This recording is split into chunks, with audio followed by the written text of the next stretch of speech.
My name is Jacek Sietkowski. I'm the CEO of Tech to the Rescue. And to end up this beautiful day, I want to take you for a journey to how AI can solve social problems. So throughout the day, we have been talking a lot about how AI can be pushed forward when it comes to capabilities, how it could be used to make a profit in businesses. But I think there's one very special field that we need to think about a lot, and it's social impact. Why? Because there are so many social problems that we could solve with AI. But to do it well, it's very difficult to achieve but only by technologists. So there's one special group of people I want to talk to you about who are essential to really solve those social problems, and I call them change makers. So let me tell you a story of Paul Radu. He's an investigative journalist from Romania. I call him change maker because 15 years ago, he started working in journalism, and he started working on investigative cases of crime worth of billions of dollars. And it's very difficult because when we speak about the crime of that size, it very quickly becomes international. There are many players, many countries involved, so you cannot really do this work alone. So he started a network of investigative journalists around the world. He managed to create a network of over 1,000 people. But still, to do this investigative work is very difficult. It takes months of research. So he had this idea that maybe someone could build a joint database of organized crime around the world and use AI to really help those researchers and investigative journalists do this work quicker. So he created an app which is called Aleph. It's open source. It operates for the last 2 years. And the app helps journalists do the work that used to take a couple of months, right now in hours. And through the app, they managed to recognize and publish history of crimes of over $10 billion. But Paul was lucky because Paul had an access to people who really can build AI for him. But it's not the case for most of the change makers. So change makers I define as people who spend a couple of years working on social problems, who perfectly understand how to solve them, but they need technology in order to scale up their operations. But 93% of them lack technology or lack resources or say that they miss technology talent to really push their work forward. And to solve this problem, there needs to be a movement of tech companies that want to help them and support their work to really drive the impact. And that movement already exists. It's called Tech to the Rescue. I am happy to run the movement. We managed to create a network of over 1,500 tech companies from 60 countries who joined us with a willingness to provide at least one pro bono project per year for a nonprofit. In the last 3 years, we managed to support over 700 nonprofits building technology, like technology that Paul is using for his investigative work. But the basic technology, like mobile solutions or software development, is very important, but we are in front of AI revolution. And AI is different, it's more difficult, and there are more unknowns right now. So we really need to give more effort to really help those people do the job.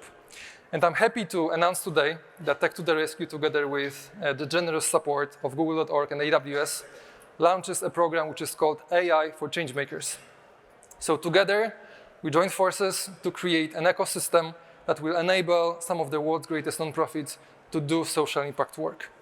So together, we want to scout 100 greatest organizations in the world who are working in 5 different fields: education, crisis response, health, climate change, and economic growth. And we want to put them in place where it's at least as easy to build tech nonprofit as it is to build tech startup. So we are putting together the most comprehensive ecosystem for those organizations to really push the AI work forward. So within the program, they will have access to education, which is workshops led by companies like IDEO. They will have access to our network of pro bono companies that want to build software solutions for them free of charge or with heavily discounted prices. They will have access to AWS compute and infrastructure. We'll organize hackathons for them. We'll organize opportunities for them to pitch their ideas to world's greatest donors. So it is designed to be a place where you can grow, build solutions, and really make social impact work. I call it this ecosystem, and I call this movement because I believe that none of the companies or organizations would be able to do it themselves. And together with Google and AWS, we put together a group of wonderful companies that are joining us to really make this possible. And I want to invite all of you to join us as well. So the program starts today. We already have a couple of wonderful partners like IDEO, Global, Software One, or NetGuru, or Monday.com, but we need more. We need to create a place where it's easy to implement AI for social good. So any company is welcome to join our movement. You can take one of the free roles, so you can start building solutions and implementing the software you already have to solve social problems. You can also work with us to create infrastructure for organizations to really make this work easier. You can help us grow the ecosystem. This is very important, and without you, that won't be possible, and together we can really save lives of millions. So starting from today, we opened applications for nonprofits from disaster response and climate cohort, and we are open for working with tech companies to really make this work effective. So this is the end of the announcement. I'm happy to do it. It's a lot of months of our work. And right now I want to invite my wonderful panelists to actually talk about the whole social impact space and AI. We want to talk about why it's important, what is the opportunity, and how to make sure that this work will benefit many people globally. Wonderful people, can you join me?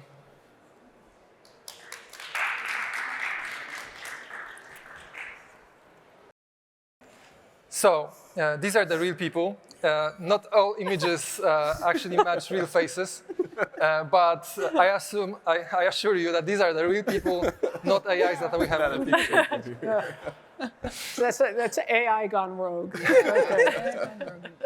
So we want to talk about AI and social impact work, AI and nonprofits.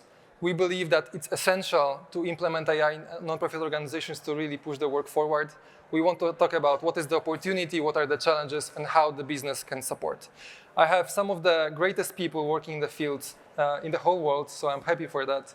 I have Alex Diaz, who is head of social impact at Google. I have Marnie Webb, who is chief community impact officer at TechSoup. I have Amy Guterman, who leads AI for good work at Salesforce. Maggie Carter, director of social impact at AWS, and Jackie Ugokwe, who is a community manager and works with wonderful community of changemakers at Gates Foundation. So we want to start today through talking about what can really happen if we do this work right. So starting from some real tangible examples of AI that was already used in nonprofits and works. So I want to ask some of you, starting from Alex, what type of work that Google has already done through its Google.org arm has been productive? What are the most exciting use cases of using AI for good that you've seen? Thank you, Jacek, and it's such a pleasure to be on this panel with y'all. We are the closers, so I need y'all's energy to help us end the day on a great note. Yeah. So I'm Alex, as Jacek mentioned. I help lead our AI for Good grant making at Google.org. Google.org is Google's philanthropy. We've given over $200 million in cash in the last 5 years to nonprofits working at the intersection of AI and social impact. I will shine some light on some climate examples, and I know others will have examples from other domains. Listen, AI, when applied thoughtfully and to domains where it's useful and helpful, and we can get into that in this panel, can be a force multiplier. Our grantees report that they can achieve their primary outcomes in a third of the time and at half the cost, which really shows that efficiency dividend that AI can provide in a programmatic side. From the climate space, there's organizations like Climate Trace that use computer vision models built on satellite images that now they can track 99% of greenhouse gas emissions at the source. That's publicly available, open source, and an open platform. You have organizations like Rainforest Connection that use acoustic technology to monitor and stop illegal deforestation in rainforests, as well as monitoring biodiversity in those rainforests and trying to help conserve and preserve endangered species. And then you have teams at Google, like our Google research teams, that have been improving the state of flood forecasting as an example, both providing more lead time and more granularity to give folks additional time to get out of harm's way. But then that now, when encapsulated and handed off and then empowering nonprofits to give them more time to do the stuff in advance of disaster that really helps save and protect lives and livelihoods. So just a smattering of examples across mitigation and adaptation, but so much more that we can say here. And Maggie, I know that you invest a lot in AWS in health equity. Yep. Can you provide some examples of using AI in this specific space, or anything that you think is super exciting that you've already seen?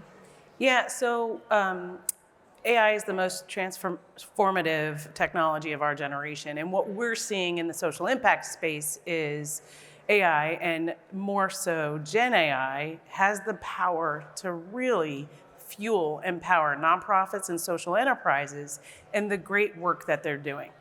So in health equity, which you mentioned, Jacek, we have a health equity initiative at AWS that we're funding. It's a 3-year commitment of $60 million where we're funding solution development to help advance efforts to address inequities in health globally. And one of my favorite use cases is a small startup that's Seattle-based. It's Huron AI, but the bulk of their work addresses health inequities in sub-Saharan Africa. So they have a solution, Gazika, that they've developed, and it's being used in Rwanda, where there's more than 13.5 million residents. And with that, there's only 15 oncologists. So they've developed a solution leveraging Amazon Bedrock to connect cancer patients in a more timely fashion with oncologists to get more acute and accurate care. So it's pretty powerful to see how AI has really transformed that experience for a cancer patient. Yeah, wonderful example. I think especially in Africa, like we've seen some panels today talking about the huge need that is there that could be very, very useful. Amy, what about education? I know that you're personally a huge fan of using AI in education. Like, have Salesforce pushed some of the work here in this space? Yeah, so we've done some work in education. We launched our first AI for Impact Accelerator last year, sort of right as ChatGPT was hitting its 1 million users mark. We recognized what a potential amplifier this work could be for those in the education and economic opportunity sector, specifically nonprofits working to achieve those goals. And so really, I think we at Salesforce are looking at the combination of what does AI plus data plus CRM look like, and how can an organization better connect with the constituents it serves through leveraging tools like AI to do, I think, 2 main things. So the first is augmenting their own human capacity, and the second is around building efficiencies as an organization who's often resource constrained and trying to, do everything they can to serve the populations that they're working with.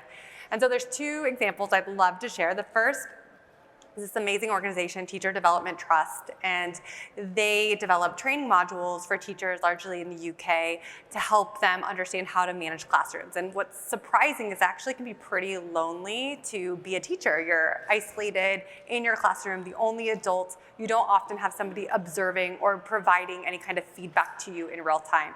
And so they are working with us to create a chat-based AI simulation tool where they can start to engage in these classroom dynamics, and it's grounded with all of the best pedagogy and resources, and they've worked with our team of researchers to help develop protocols to test the prompts that they're running through and make sure that it's coming back sound and accurate, and then always keeping a human in the loop, so a coach that's reviewing. Another great example is just simply an organization who is trying to get a bunch of due dates for important information around like financial aid for students across 4,000 different college websites and tailor that to the individual. And so they're looking to use AI to scrape that data and then write short form content that can reach these, they serve specifically first generation students more effectively in their work. So really exciting ways in both sort of augmenting human potential, but then also streamlining their work. Yeah, some wonderful examples. I think so many educational organizations could also leverage this work to enable their own interventions. I know that Gates Foundation is really invested into education. Bill is talking a lot about how education is going to be disrupted by generative AI. But I also know that it's not the only field that you are engaged. Jackie, can you tell us maybe a little bit how Gates Foundation thinks about the big AI for good bets? Like, what are the fields that may be potentially most impactful and interesting from the philanthropic perspective? Yeah, thank you. Like my fellow panelists have mentioned, healthcare is a big one, education is a big one, but I think another sort of area that the foundation is focused on is actually agriculture. And one of my favorite use cases really is thinking about a company out in Tanzania where they're able to use basically generative AI and basically look at early detection of crop disease before it happens. And so you're talking about farmers out in rural areas where 50% of the cash in that area, or the cash flow, comes from crop, specifically maize. And so being able to utilize AI to look and say, okay, we can predict if this plant, is about to go diseased, or we can, mitigate against some of that using some of that technology. You're saving livelihoods when you're doing that. So I think agriculture is one of the big spaces that we're focusing on and investing in as well. Great. My parents are farmers, so I think there are huge applications in Global South, but also like every other farmer could use this technology to really make sure that we can produce more food for people around the world. Marnie, you're part of TechSoup, which is one of the most amazing tech for good organizations in the world, being present in, I think, all of the countries, or almost all of the countries. You work with millions of nonprofits, helping them apply technology to their work. From your perspective, what could be the most transformative or interesting when it comes to the potential of AI in the social sector?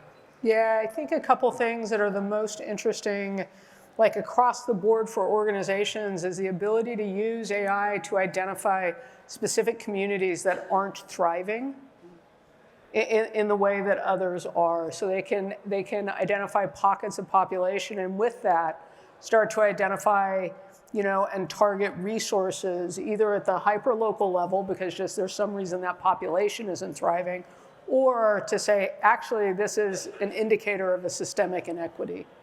And so what do we do to go in and change the systemic part? But I think the ability, the AI to pick that out of enormous data sets offers a lot of opportunity for small individual organizations, but also people that are working in the space and have resources that they can bring to bear as well. That sounds very powerful. Okay, but we were speaking about organizations that are very progressive, and not the whole change-making space looks alike. So I'm curious how far we are from the wide adoption of AI and nonprofits. So let's talk a little bit about it. So my experience at Tech to the Rescue is that actually there are at least 4 different kinds of nonprofits. So first of all, there are innovators, so nonprofits who employ AI engineers who can really push the work forward, who are on the frontier of innovation. Then we have organizations who I call the nonprofit scale-ups, organizations that have already established some amount of operations. They could leverage AI technology to make big progress, but they may lack some of the resources, and maybe using some technology could help them to make big progress. Then we have established local organizations, so basically organizations present in one country that are doing their work and that potentially could use off-the-shelf solutions, and probably the local organizations who maybe don't even need AI to do their work well. But all of you work with nonprofits. I'm curious, what are your lessons about the biggest challenges, the biggest blockers that organizations see, how we might empower organizations to really make bigger progress? And maybe you could start here again from Alex. Yeah, I mean, couple things come to mind. First, I think we need to be careful to not be AI solutionists. I think oftentimes the first question that we ask nonprofits is, what problem are you trying to solve? And then from that problem set orientation, try to figure out what are the set of solutions, technological or not. And if they are technological solutions, if AI can play a critical role, then great, we'll pursue that path. But that's key. We can't be trying to use an AI hammer in search of a nail. It really needs to be tailored to specific problems where it can be helpful. And there are certain underlying features of certain domains that make an area high potential for AI, very data-rich environment, et cetera. So that's one. Our team just launched a large survey where we surveyed a broad group, I think several thousand of folks that are in the Google for Nonprofits program, specifically on generative AI. And it's published, so anyone that's interested, please search it on your favorite search engine. And what we found was 4 out of 5 nonprofits would say, hey, there's something about this. I've read it, I've seen it, some demos, there's something here that is exciting. But over half of them quoted, I don't have the time, the awareness, the tooling, the funding to really make progress against this. So that's a call to all of us to meet these organizations where they are and provide the necessary training, the resources, the awareness and availability of these tools that can be off the shelf. And for those that are more technically savvy, you can customize. But there's a huge effort that we need to do to really make sure that we're bringing and lifting the tide of all boats. Because AI has a really, really powerful capability to be a great leveler, but that's not going to happen by chance. It's really going to take all of us to do that together. Yeah. Jackie, I know that Gates Foundation in the last year, I think, made a 30 million investment into supporting huge amount of organizations into piloting AI use. What are the learnings from this process? Like, can you tell if we learn something from that experience and we can use that experience to inform the broader interventions on the market? Yeah, I think one of the biggest learnings, and I think you were sort of somewhat alluding to it, is AI can absolutely be a great leveler, but it's really not that yet. One of the things we learned was that there are huge inequities when you're looking at even access to AI and AI solutions. So the $30 million fund you mentioned was actually provided for AI-based solutions in Africa, right, where there is sort of a bigger disparity between the global north and the global south in having access to AI-based solutions. And it's interesting because you would think 30 million is a lot, but it really isn't. When you're looking at, you're not only just trying to churn out quantities of solutions, what you're actually trying to do is seed and cultivate an environment that will create sustainability, right, over time. So you want solutions that can last. And what you have to do there is also build out infrastructure that will last. You have to engage with policymakers to create policy that will help grow and cultivate. So I think those are some of the learnings where it's not enough to just sort of give the funds and provide the funding. There are a lot of underlying factors that are challenges in various regions that don't allow or don't sort of create the best environment for AI solutions. Yeah. Maggie, AWS works with both nonprofits and for-profits. Mm-hmm. And we talk a lot about how nonprofits need to evolve to be ready for AI, but potentially every other organization in the world could have, right? Mm-hmm. And so I'm curious, like, what are your learnings? And do you think the nonprofit market is in a different place than the for-profit market is? Like, what are the differences and where are the gaps? Well, you see trends, whether it's nonprofit or for-profit, and it just depends on where a customer is and their technical maturity model. But with nonprofits, you tend to see there's less investment in technical expertise within in-house. And so,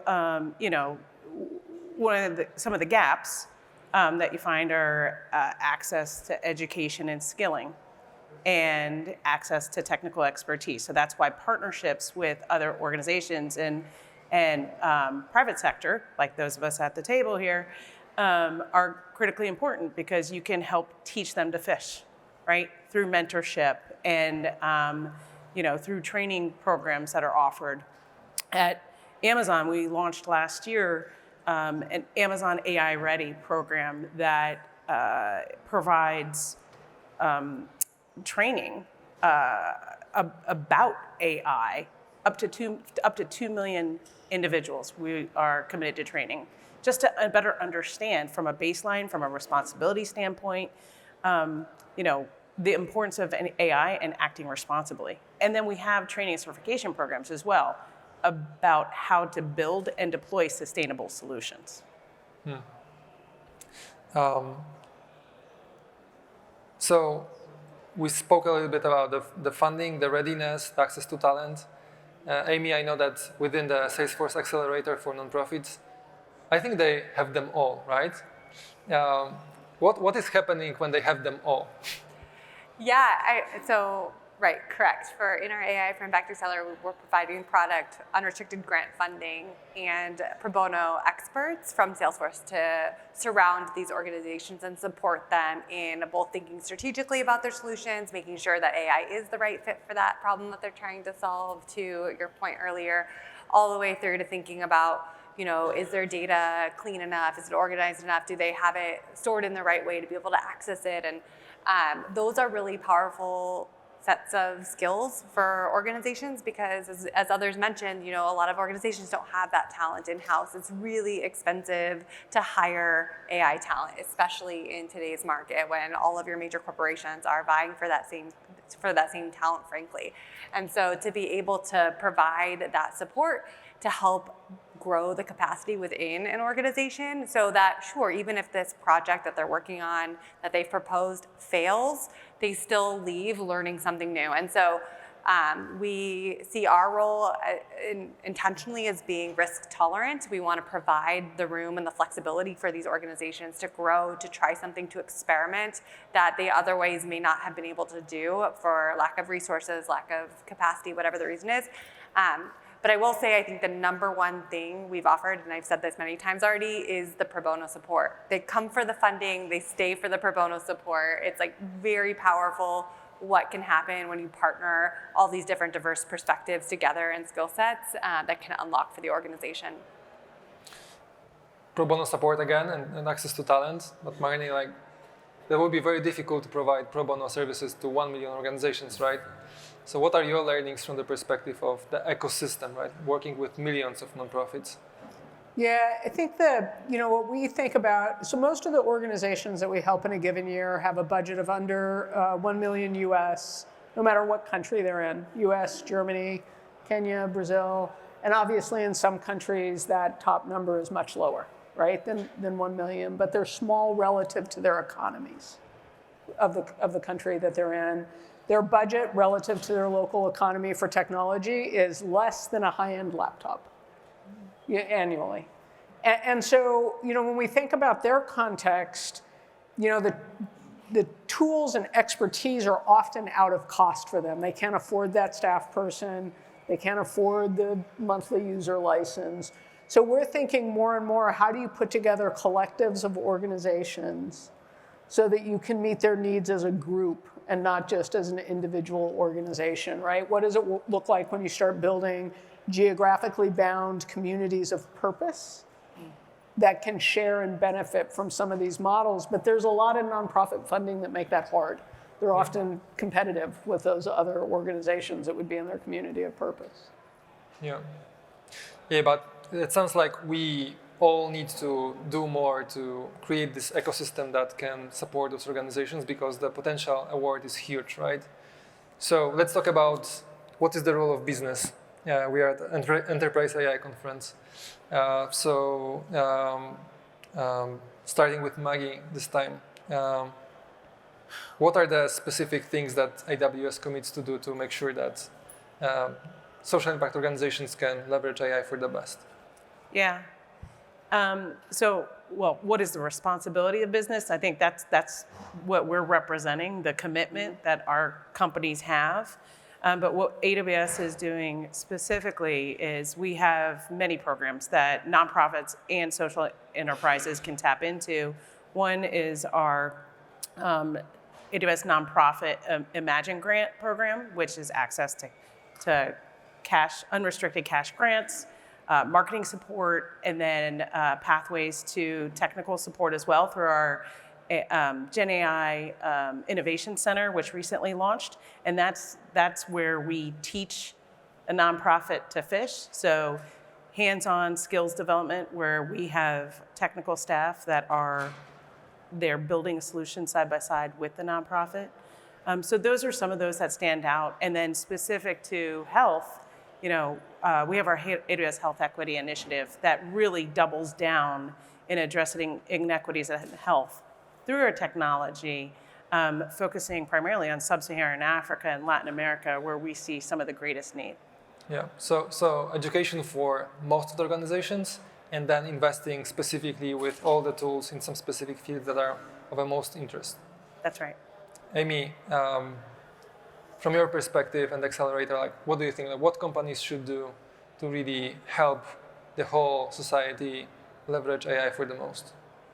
Yeah, so the way I think about it, we're lucky at Salesforce to have had philanthropy baked into our model from the start. So we've always viewed business as a platform for change, and we were founded with something we call the 1-1-1 model, which is about giving back 1% of our time, 1% of our product, and 1% of our equity back to the social sector. And so that has led to 56,000 nonprofits and schools using our technology for free, either for free or for heavily discounted pricing, which is amazing. So I'm so glad that we were able to do that. And I think every company should find the way that feels like a good fit for them to what they can naturally build into their business that feels attainable.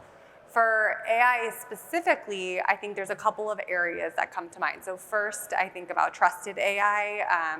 We are thinking about, as a tech company, how do we build in responsibility and trust into the product? So we house a lot of organizations' data. We don't own that data. That is not our data. How can we be responsible stewards of that and help our customers, our both for-profit and nonprofit customers, feel confident in their experience with that? And so that's been a really big topic of conversation for us in how we're thinking about deploying the technology and advising the nonprofits that we work with on how they should be thinking about building their own governance models internally. And then another important perspective is thinking about us being an active listener, right? Like, we are hearing from our community, especially in the accelerator. I heard this come up earlier in one of the talks, but the last thing anybody wants to do is do more harm, like especially nonprofits who are working with the most vulnerable populations. And so how can we listen to them, hear what they're saying, where their concerns are, and bring that back into the work that we're doing, especially as many people in this room are AI engineers and experts and technical experts. Like, how do we really listen to the communities who are going to be using this technology and make sure we're hearing their voices and perspectives and bringing them back into our work? You mentioned access to data. I think we haven't really covered this, but all the research shows that nonprofits really struggle with the data, especially for the ML model training. And I know that Google is starting some of the investment in this field, which is pretty new. Alex, can you share more on that and how you think other tech companies could help the society to really leverage the data which is there, but not maybe easily available to nonprofits? Yeah, and I'd love to build on what Amy was saying. I think, like, in terms of the business responsibility, like, Google also has committed the 1% pledge, and we think about bringing our best assets, which are our people, right? We have a program called the Google.org Fellowship, where we can second full teams of employees for up to 6 months full-time pro bono to build tools and products for nonprofit organizations, and then it's their IP, it's their product afterwards. And I think to your point, Yas, like, we try to take a holistic approach for our AI grant making, and that starts with data. So we brought with other peer funders like the McGovern Foundation and Rockefeller Foundation, we've co-founded this thing called the Lacuna Fund that is focused on funding locally led and managed data sets into existence on critical topics like climate and health and education, which we want to make sure to fill that representative and that fairness gap that exists in the ecosystem for some downstream models that can get built on top of them. But critically, I mean, just having access to data is insufficient. There's a team at Google that we work closely with called Data Commons that works to interoperate publicly available data sets so that you can now query across multiple data sets that might be in different formats, on different timelines, to really derive that insight, that novel insight that you're looking for that can really truncate the time from understanding data to insight to, most importantly, action. And then now with the advancements in large language models, you can smack a natural language front end, and you can literally just learn at the speed of your curiosity. I think trying to find ways to get this tool, so anyone that's out there, please look up Data Commons. We worked with the UN Statistics Department on a Data Commons for the SDGs, the Sustainable Development Goals, that can really help track and monitor progress against the SDGs. And then underpinning a lot of this, there's a huge need, to Amy's point, to really support the responsible AI ecosystem. So last November, we came together with other peer funders and other philanthropists to launch an inaugural AI safety fund to really start to make sure that organizations have the resources that they need to fund model evaluation cards and bias busting efforts into existence, because that is critical to ensure that not just we're putting these powerful tools out there, but that they're safe and trusted by design. Thank you. Jackie, I know that Gates Foundation is perceived by many people as the world's largest philanthropic initiative, but I know that you collaborate with businesses as well, and that's happening for a reason. Can you share more, and from the perspective of such a philanthropist like Bill, why the role of companies is important? Yeah, no, I think Alex just touched on it here when you're, thinking about sort of building out more, thinking about, the resources that need to go into it. Yes, the foundation is pretty big and gives pretty large sums of money out to, invest large sums of money into, funds for AI and other things. But you think about it, it's not enough, right? I think there absolutely has to be more. And this is why there has to be collaboration across businesses, other big foundations, smaller foundations, other top philanthropists, right? To collectively together continue to invest in products that, one, we need globally, right? Like whatever region or area you're working in, these are things that affect human beings and human lives. And so being able to fund that for just the greater development, I mean, how can you argue with that? And going to my sort of little SDG sort of spiel, usually you think about, SDG 17, right, which is collaboration and partnerships and achieving the goals. And I think one of the big ways that the foundation really truly does try to do this is through partnerships with other organizations, building out those, funds. We understand business is a major leader, right? Everything can't come from philanthropy alone. Business has a part to play because they make profits, right? And so, working with organizations like these, on the panel today is what will help us accelerate towards the progress we're looking for. Yeah. Marnie, you bring the business contribution to nonprofits at scale. From this perspective, not only thinking about the big players like Google, AWS, or Salesforce, but from the perspective of the solution providers or another perspective, what do you think would be crucial for the business sector to offer to make sure that we can leverage the opportunity? I would love a chance for the small civil society organizations that we work with to have two things. One, to have facilitated ways to aggregate their use cases and put them in front of these companies. So your pro bono effort is meeting the need of 1,000 organizations in 10 different countries, like that kind of work, and how do we do that and provide regular feedback. And then the second thing is to support these organizations, and maybe a lot of this is driven by more traditional philanthropy actually, but also philanthropy that comes from corporations, but to drive data aggregation in common format so it can be investigated in things like data commons, which you were mentioning, right? Because you're all data aggregators when you get information back from the organizations that you supported about your projects. And so how do we make that data available is another way we see our communities, the same way AI is looking at commerce data or health data or other metrics. Thank you. So to summarize, the opportunity is big, right? We can win a lot, but the needs are also huge. There's a big gap. We are only starting. There's a room for everyone to contribute. So we welcome you to join our movement. All of us are fully invested in making sure that AI can benefit nonprofits and people as much as possible. You can join us. If you have ideas, if you have ways to contribute, please reach out to any of us, and let's do more good for everyone. Thank you so much. Thank you, my dear panelists, and let's continue our work to make the world a better place. Thank you. Thank you. Thank you.